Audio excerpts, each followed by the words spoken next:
I will just translate its heading. The title 10,000 Years of Bharat History, Reality and Myth by Dr. Radhakrishnan Nayarji.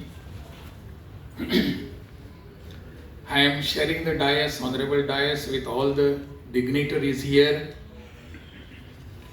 Shri Sridharan Pilleji, who has been my colleague and Governor of Goa, my home state,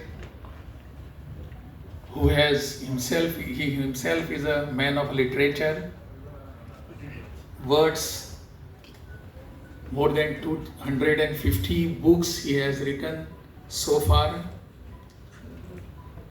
Still he is writing, going on. He has again invited me to release his books, about 4 or 5 books, probably at Kozhikode. I'll be going there so that I will get encouraged by releasing his books. Shri Honorable Mayor of this city, Shri V.V. Rajesh ji, Justice K.P. Balachandran ji, the author Dr. Radhakrishnan Nayar ji,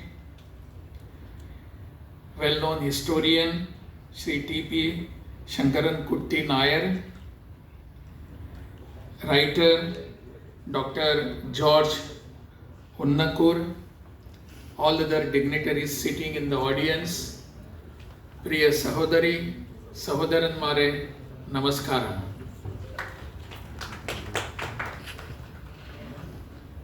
In fact, I am very much relieved because I need not talk about the subject, topic and on the book also. All my colleagues who are sitting here have already spoken about it extensively, elaboratively, and told us what is the subject of this book, why it is necessary to be amongst us, what was the reason, what compelled the writer to write it, how the distortions have happened in our historical facts, who were responsible. All that has been elaborately discussed with us. It is always for the invaders that they should write the history of the country they have invaded according to their whims and fancies, according to their suitability. They wanted, this has always happened everywhere in the world. And wherever the invaders have gone, they have written the history of the persons whom they have invaded, whom they have aggressed. All those aggressions and the history of the aggressions have to be suited for their aggressions. Fortunately for us, our historians or our writers, our people never went outside our country for an aggression. They never invaded any other country. So the question of writing distorted history of that particular country did not arise at all. Even if we had gone there, we would have not written. But the people who have invaded this country, they came here and they kept their legacy here. And they tried to write the history in their intent, with their intentions, with their motives, and with their all profitable motives. Whatever they wanted, they tried to write it, they wrote it. The unfortunate fact of it was we accepted what they wrote about us. We accepted and we said, yes, whatever they have said about us must be true. Because they were invaders, they were aggressions. So they were aggressors, so they must be writing whatever the fact is. And we accepted that. And years together, decades together, centuries together, we accepted what they have written. And we were taught every time.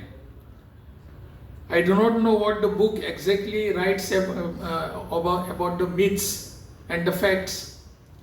But many myths were placed before us. Many means many. We just cannot understand what damage they have done to us.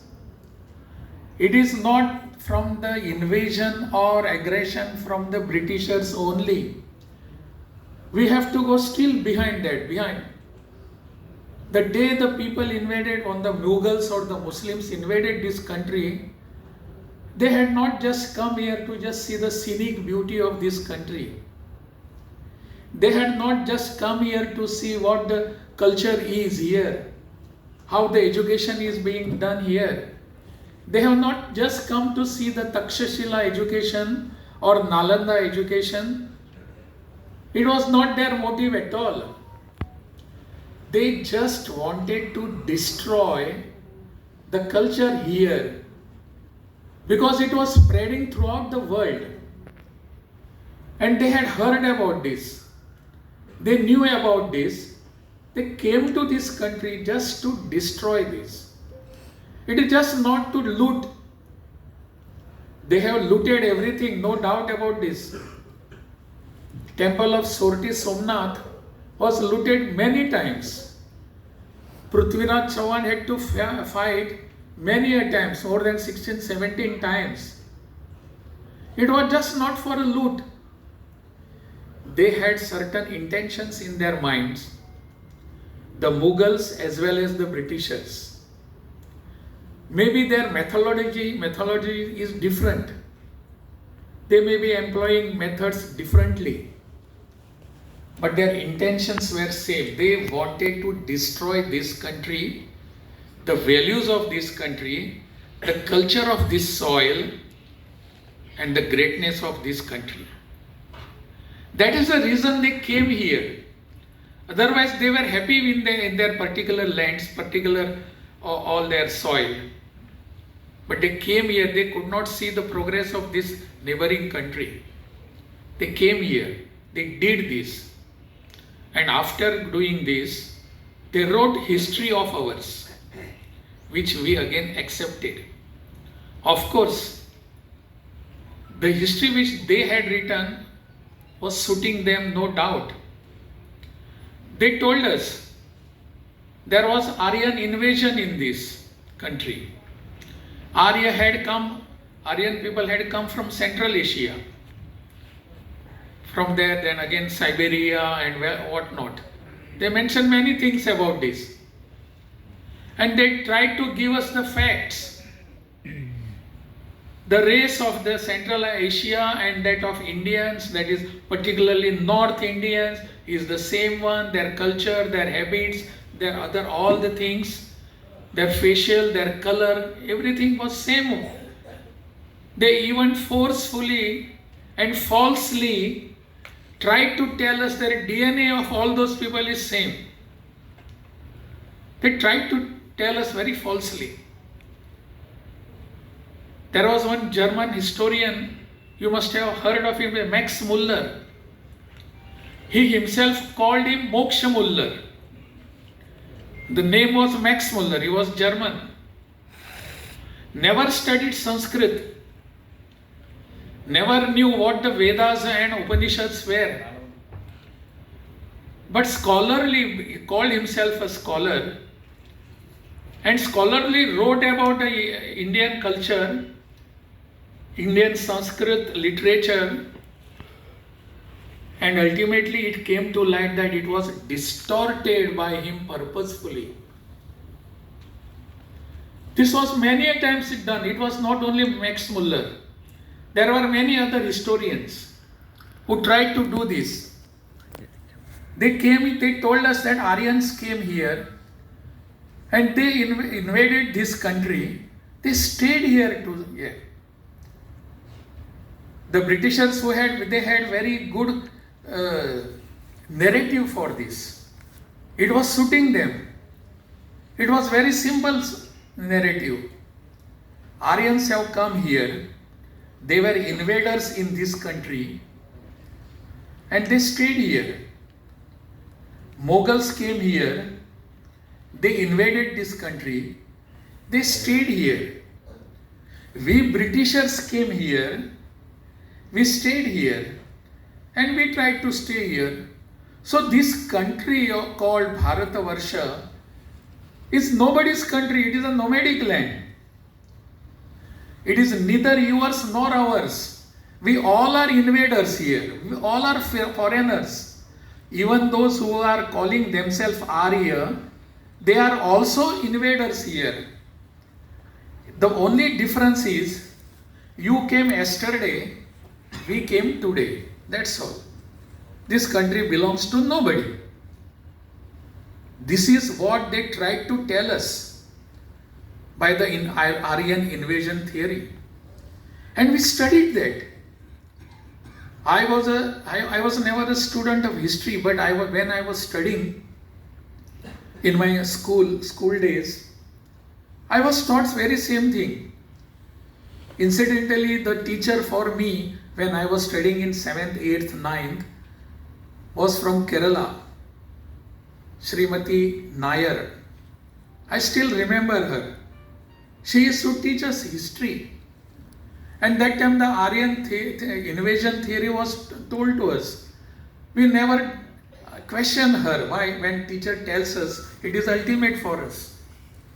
But she told us that this is happening. But gradually when we grew up, when we went to the matriculation class and all that, something, I was not an intellectual student at all, but still we came to know that something distortions are happening. When we questioned her, Nair teacher, she said, you are not to bother about it. If you want to get passed through your matriculation, you have to write this. That's all. We did that.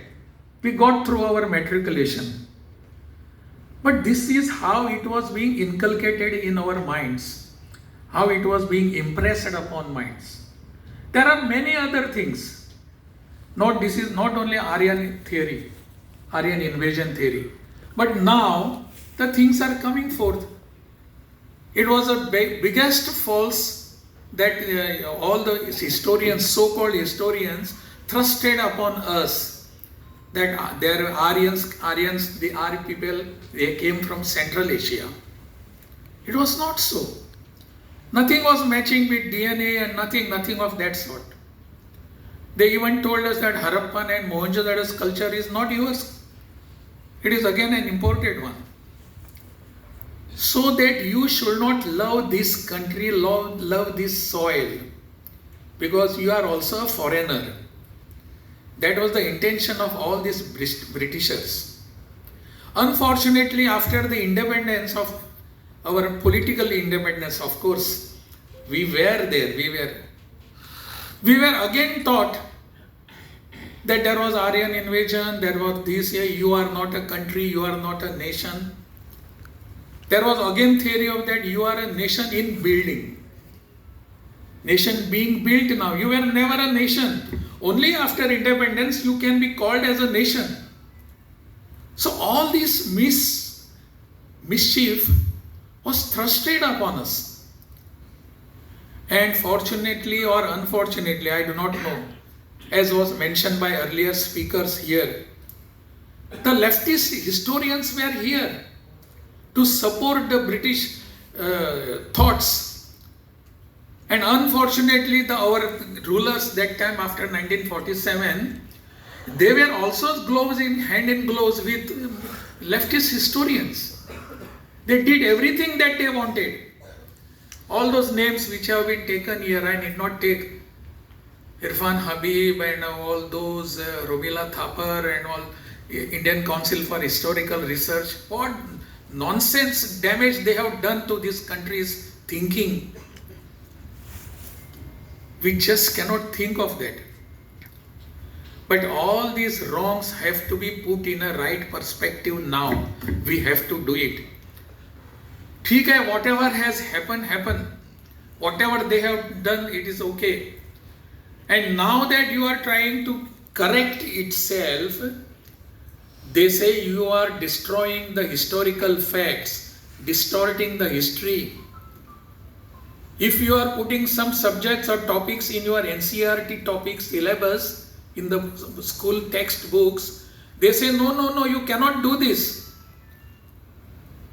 They never give you any evidence or any materialistic evidence to say whatever they have been saying, to prove that whatever they have been saying.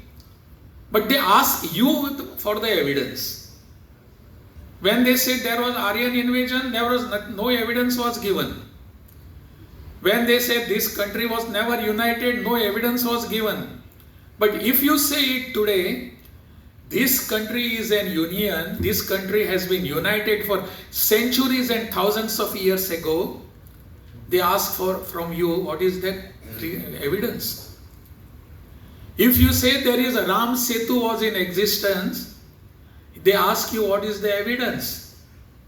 But when they say there was nothing called person like Ram at all, they never give you any evidence. But when you are ready to give any evidence, they again challenge you. What was being referred to a Supreme Court judgment about the Hindu philosophy? What was that again? Hinduism is not a religion at all. It is a dharma. And dharma is what is good and what is right and what is wrong. What is righteousness is a dharma. And Hinduism itself is a dharma. Supreme Court endorsed it. It is a way of life. Supreme Court said, yes, this is the way. It cannot be called as a religion. There are many religions here. But all are connected with the way of life that is called Hindu. Hindu, that itself is a Sanatana. It cannot be challenged. And so we are here. We have to content ourselves with this. Whenever we go outside, many people they ask us, what are you going to do here? What are you here? We just tell them, what is your nationality? They ask us. Our nationality is our Indianness. Sometimes you call it Hinduness, sometimes you call it Sanatan. That is nationality of all of us, irrespective of our religion. We are called in the same way. If we go to, suppose, United States, and there I want to have a citizenship of United States, and I say I will not respect your Abraham Lincoln. Of course, United States has got a history of just about 400 years back. So Abraham Lincoln, Washington, all those people, they are not my heroes, I will say, but still I want a citizenship of US. Will they accept this? They will say no. They will cut hold of my shoulder and say, just go outside from my country. You are not required here.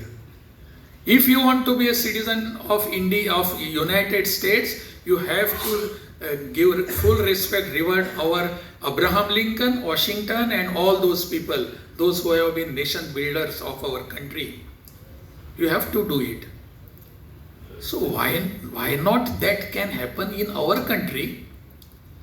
If I am an Indian, if I am a Bharatiya, if I have allegiance towards my soil, this earth, this land, I must respect Lord Ram. He is our national hero. I must respect Bhagwan Krishna. He is my national hero. I must respect Chhatrapati Shivaji Maharaj. He is our hero. All these are my heroes. If I say no, I will not respect all these persons and still I want to be an Indian, how is it possible? We have to rethink about our nationality again and again. What is the need for that? We all belong to same culture. The culture which was being tried to destroy by the invaders is the only one culture. That is Sanatana culture throughout this country. Okay, you may be worshipping anybody else. You may be worshipping, you may be praying different persons. But all our cultural bond is the same. Indonesia is a country where about more than 98% population is Muslim. I am not going into history of Indonesia. I am talking about the present tense. About more than 98% are Muslims. Once a delegation from that country, they came here to this country, and it was a cultural troupe. They presented a cultural all at that evening, all their dances and every items were presented there. What were the items, cultural items? There were some incidents, anecdotes from Ramayana, Mahabharata and all that. Everybody was surprised. Indonesia is a Muslim country and they say this is our culture, where Ram is our culture, Krishna is our culture. And that was presented openly in the city of our national capital, Delhi. When they were asked about this, you are a country of a Muslim country yourself, and how is that you are giving us this? You are presenting your culture as a Hindu culture. The answer which the person, the ambassador of the Indonesian country, he gave us, sir, listen to us. This is our culture. We might have changed our religion, not our forefathers. Forefathers cannot be changed. We might have changed our religion. Why not that is true about our country? There are many people who have changed their religion here. Have they changed their forefathers?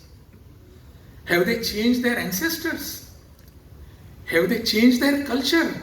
Cannot be changed. Now all these things have come into our minds, our hearts, because of the distortion in the facts of the history. All that has come here.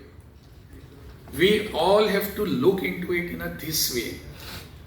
Our historical facts are to be very rightly put before us. I was reading one book by, you must have heard name of S.L. Bhairappa. Bhairappa is a historian. Now he has passed away few months back. He is a Kannada writer. He was Jnanpith Award winner. In his book he narrates one story. After independence of our country, there was one commission set up, and after that commission it was decided a committee for the NCERT, that is deciding the syllabus of the students in the country, throughout the country, was to be finalized. So all of them, they went together, and Bhairappa was on the committee. They went to Delhi. First meeting was held there in Delhi.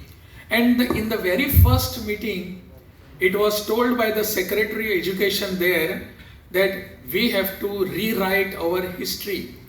Bhairappa said, we have already history with us. What we have to do? No, that history which targets, the history which annoys our religious minority in this country has to be excluded.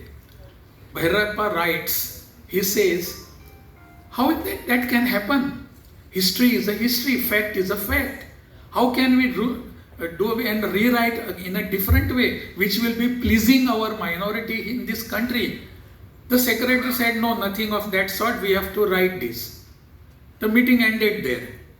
Next time the meeting was called, fortunately or unfortunately, Bhairappa's name was not there.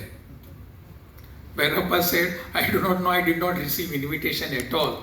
And afterwards everything happened. Our syllabus was changed in this country so that our minority should not get hurt. This is what we are trying to do.